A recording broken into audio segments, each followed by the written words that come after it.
मेरी अब तक की वीडियोस या तो प्रोसेस बेस्ड थी या फिर information based.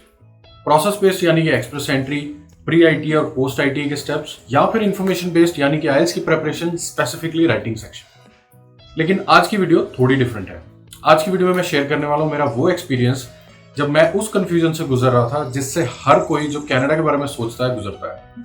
Yes, the confusion about is moving to Canada right और रॉन्ग।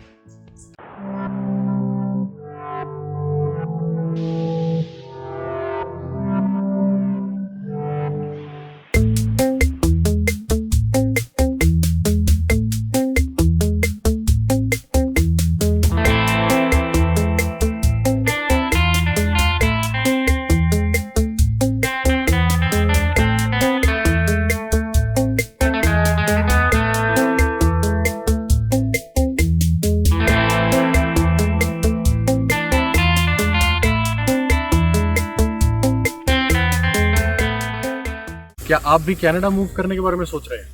क्या कनाडा मूव करना सही डिसीजन है या नहीं? क्या आप भी इसी कंफ्यूजन में फंसे हुए हैं? कनाडा में जॉब मिलेगी, नहीं मिलेगी, या कब तक मिलेगी, और क्या उस जॉब से वो लाइफस्टाइल ले पाएंगे जो आप इंडिया में रैप अप करके जा रहे हैं? क्या आपसे भी ये क्वेश्चंस रिलेटिव्स पूछते हैं?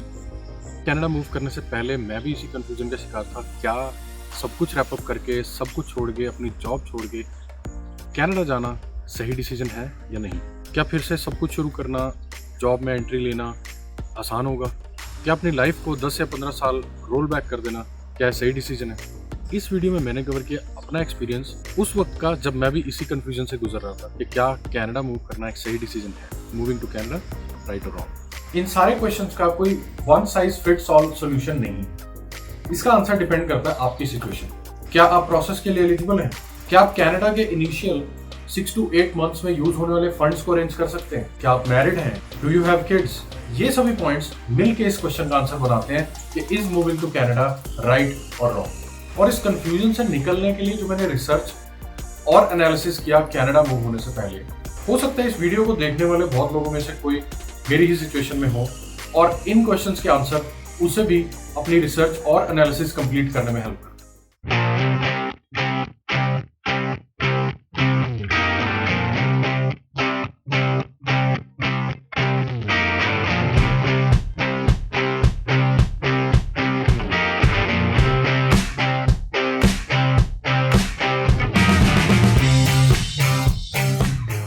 मैं ये नहीं कह रहा कि सबकी ऐसी परसेप्शन है, लेकिन बहुत लोग ऐसा सोचते हैं कि कनाडा या किसी भी फॉरेन कंट्री में मूव करने का मतलब है जल्दी से सेटलमेंट, डॉलर में इनकम, थोड़ी सेविंग, बड़ा घर, बड़ी गाड़ी और लाइफ सेटल। ये सब होता है पर इतना जल्दी नहीं जितना हम इमेजिन करते हैं। खास तौर पे ये मुश्किल तब लगता है जब हम अपनी रिसर्च या मूव करने से पहले अपना एनालिसिस पूरा नहीं करते। Before moving to research factors, let me give you some background for myself. तो मैं और मेरी वाइफ गुड़गांव में काम करते थे and we were working in the same profile in the same company। In fact हमारी तो सीट भी आसपास और हमारी सैलरीज काफी सेटिस्फाइंग, जिस वजह से हमारा लाइफस्टाइल और हमारी लाइफ बहुत सेटल चल रही थी।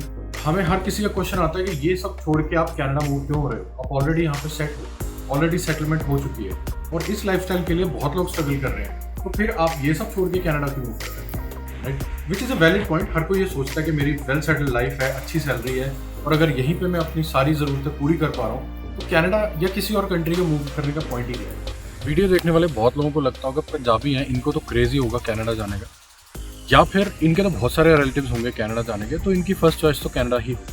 लेकिन हमारे केस में ऐसा नहीं था। मेरी या मेरी वाइफ की कोई इमीडिएट फैमिली कनाडा में नहीं है। हाँ, हमारे कुछ रिलेटिव जरूर हैं जिन्होंने लैंडिंग के बाद हमें बहुत सपोर्ट किया, और हमारे केस में क्योंकि हमने विंटर में लैंड किया था, रिलेटिव्स की सपोर्ट के बिना सर्वाइव करना बहुत मुश्किल। जब मैंने और मेरी वाइफ ने मिलकर सोचा कि क्या गुड़गांव या एनसीआर या इंडिया में कोई जगह ऐसी है जहां हम अपनी सारी लाइफ बिता दें, या फिर हमारी पूरी प्रोफेशनल लाइफ क्या हम एक ही जगह पे काम करते रहेंगे, जिसमें से हम दोनों के प्राइमरी रीजन सोचने के अलग अलग थे, लेकिन हमारा आंसर एक ही था कि नहीं, हम एक जगह पे नहीं रह सकते। मेरा प्राइमरी रीजन था about good governance, increasing taxes and not so increasing income. ऊपर से जो गवर्नेंस और एडमिनिस्ट्रेटिव वर्क की क्वालिटी हमें मिलती है, मैं उससे बिल्कुल सेटिस्फाइड नहीं था। For a very short period of time हमने सोचा कि let's move back to our hometown which is Chandigarh. Chandigarh is far better from all this, लेकिन है तो वो इसी सिस्टम का हिस्सा। तो हमें लगा कभी ना कभी ये गवर्नेंस और फैसिलिटीज की क्वालिटी चंडीगढ़ भी ऐसे ही गिरेगी। So very quickly we reach the decision to move out of India. Now इन सब चीज़ों का सोल्यूशन ढूंढने के लिए मैंने इंडिया के बाहर सर्च शुरू किया। सो ऑब्वियसली मेरे सारे फैक्टर्स इस पे बेस्ड थे। Number 1 and foremost factor was about financial and taxation policies. हमारा लाइफस्टाइल और हमें मिलने वाली फैसिलिटीज कहीं ना कहीं डायरेक्टली हमारी जॉब और हमारी इन हैंड इनकम से जुड़ी। तो टैक्स कटने के बाद जो इनकम हाथ में आती है उस पर बेस्ड है हमारी आने वाली लाइफ या कैसा लाइफस्टाइल होगी। नो डाउट ये बहुत बड़ा डिबेट का इशू है कि कनाडा में तो टैक्सेस काफी हाई हैं, तो फिर वहां ये सब चीजें कैसे सॉल्व हो सकती है। लेकिन कनाडा में टैक्सेस देने के बाद the facilities that you get in return are commendable. Canada में एक नॉर्मल सैलरीड पर्सन की सैलरी में से 30% तक टैक्स कटता है। उसके बाद जो भी आप खरीदते हैं उस पर 13% का अलग से टैक्स लगता है। तो टैक्सेस तो यहाँ कम नहीं है, लेकिन टैक्स देने के बाद एज अ न्यू कमर जो मैंने एक्सपीरियंस किया, इन रिटर्न मुझे मिल रहा है एक वेल सेटल्ड एडमिनिस्ट्रेटिव इंफ्रास्ट्रक्चर, आपकी रोजाना की जिंदगी में हेल्प करने वाला structure. For example health care management, transportation system, अच्छी सड़कें, इलेक्ट्रिसिटी या वाटर का कोई इशू नहीं है। इन सब के अलावा जब आप फर्स्ट टाइम टैक्स रिटर्न भरते हैं यानी कि ITR भरते हैं, तब आपके बहुत सारे बेनिफिट्स हम लोग एज अ न्यू कमर मुझे बहुत सारे बेनिफिट्स कनेडियन गवर्नमेंट की तरफ से सिर्फ इसलिए मिल रहे हैं क्योंकि मेरी लास्ट ईयर की income was under a certain range. अगर आप अपने बच्चों के साथ मूव हो रहे हैं तो चाइल्ड केयर बेनिफिट के नाम से एक और बेनिफिट है जो आपको मिल सकता है। सो इन टोटल मेरे टैक्स देने के बाद जब इतने सारे डायरेक्ट और इनडायरेक्ट बेनिफिट्स मैं अवेल कर रहा हूँ, और वैसे भी अगर ये मुझे ना मिल रहे होते तो मैं उसी सैलरी से परचेज करता जो मुझे टैक्स कम कटने की वजह से ज्यादा मिलता। सो इन शॉर्ट मैं सैलरी लेके वो चीजें परचेज कर लूँ जो शायद हम इंडिया में कर रहे हैं, या फिर मैं टैक्स देके वो चीजें सरकार पे छोड़ दूं कि अरेंज करो और मुझे दो। I think the second one is better. That is my personal perception. हो सकता है लोग उससे डिफर भी करते हो, लेकिन मुझे लग रहा है कि as a newcomer I am getting all these benefits after paying taxes. दूसरी चीज जो मैंने रिसर्च की वो है health care system. Canada offers one of the best managed and well shaped health care system. बहुत सारी कंसल्टेशंस और medications with few of the exceptions इस प्रोग्राम के अंडर आपको फ्री मिलती है। यस, एग्जैक्टली, नो चार्जेस पे। हेल्थ केयर सिस्टम की स्पीड पे कुछ डिस्कशन हो सकता है कि आपको फैमिली डॉक्टर ढूंढ के कंसल्टेशन करके और जब तक उस मैटर के एक्सपर्ट तक पहुंचने की बारी आती है तो बहुत टाइम निकल चुका होता है। But there is no doubt about the accuracy and the facilities provided to you during this medical checkup. So अगर आपने थोड़ा ज्यादा टैक्स दे भी दिया तो वो इस तरह आपको रिकवर होगा। तीसरी और सबसे बड़ी चीज जो मैंने रिसर्च की अबाउट जॉब, और आई थिंक जो बहुत लोगों का क्वेश्चन भी होता है कि क्या कनाडा में जॉब मिलना ईजी है, और अगर हाँ तो उस जॉब को करने से वो लाइफस्टाइल जो हम इंडिया में रैप अप करके आए हैं, छोड़ के आए हैं, वो कितनी देर में हमें वापस मिल जाता है। सो ये क्वेश्चन का आंसर इतना स्ट्रेट फॉरवर्ड नहीं है, लेकिन लेट मी ट्राई। ये सब डिपेंड करता है कि आपको किस टाइप की जॉब मिलती है। कनाडा में PR लेके आना सिर्फ एंट्री, स्टे और वर्क स्टेटस का एक जरिया है। इससे आपके जॉब क्या मिलेगी इसका कोई रिलेशनशिप आप पहले से डिटरमिन नहीं कर सकते। फॉर एग्जाम्पल, अगर आपके दिमाग में ये क्वेश्चन है कि मैंने PR अप्लाई करते वक्त एक्सप्रेस एंट्री प्रोफाइल में एक खास NOC प्रोवाइड की थी, तो क्या कनाडा में मैं सिर्फ उसी जॉब को करने के लिए अलाउड हूँ? नहीं, ऐसा नहीं है। आप कोई भी जॉब कर सकते हैं as long as you prove yourself eligible. अगर मैं सिर्फ मिनिमम वेज की ही बात करूं जो 14 पॉइंट समथिंग डॉलर्स है, जो आई थिंक बहुत जल्दी रिवाइज भी हो जाएगी, सिर्फ उसी जॉब को एज अ कपल अगर 2 लोग करते हैं तो उसकी total house hold income Canada में आपके अच्छे लाइफस्टाइल की शुरुआत जरूर कर सकते हैं।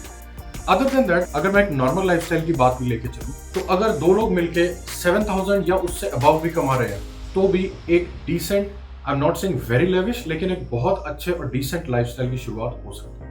सो कनाडा मूव करने से पहले अपने जॉब के बारे में, अपनी जॉब से रिलेटेड फील्ड्स के बारे में, उनकी सैलरी पैकेजेस और एक्सपेक्टेशंस के बारे में एक रिसर्च जरूर कीजिए, सो दैट आपको काफी हद तक आइडिया हो जाए कि क्या सैलरी पैकेज मुझे मिलने वाला है या स्टार्टिंग में मैं डिमांड कर सकता हूँ।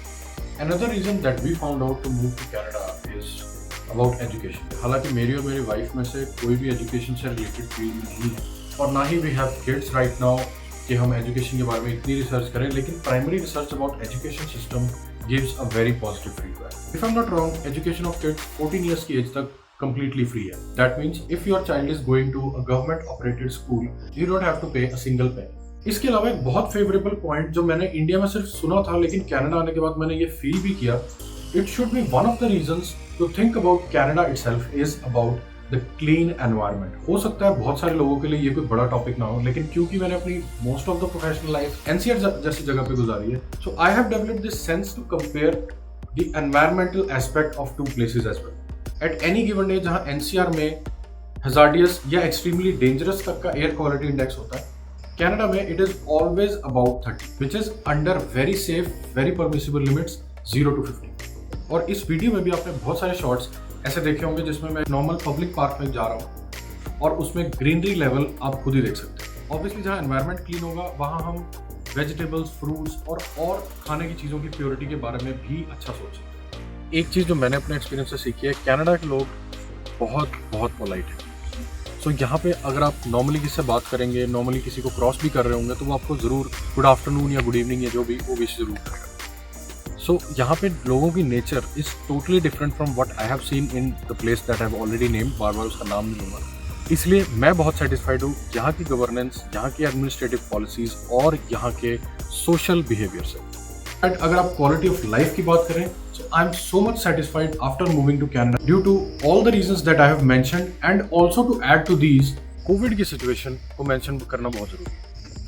कोविड की सिचुएशन जो हर कंट्री के लिए, हर किसी के लिए बहुत यूनिक सिचुएशन थी, एक नई सिचुएशन थी, लेकिन कनाडा ने उसमें भी अपने रेजिडेंट्स और अपने सिटीजन्स की कंफर्ट को ध्यान में रखते हुए, प्रॉब्लम्स को ध्यान में रखते हुए ऐसे प्लान्स डिज़ाइन किए जिससे कि हर किसी को जो कोविड की वजह से अपनी जॉब में कोई लॉस फेस कर रहा है, कुछ ना कुछ compensation up to maximum $2,000 per month मिली है।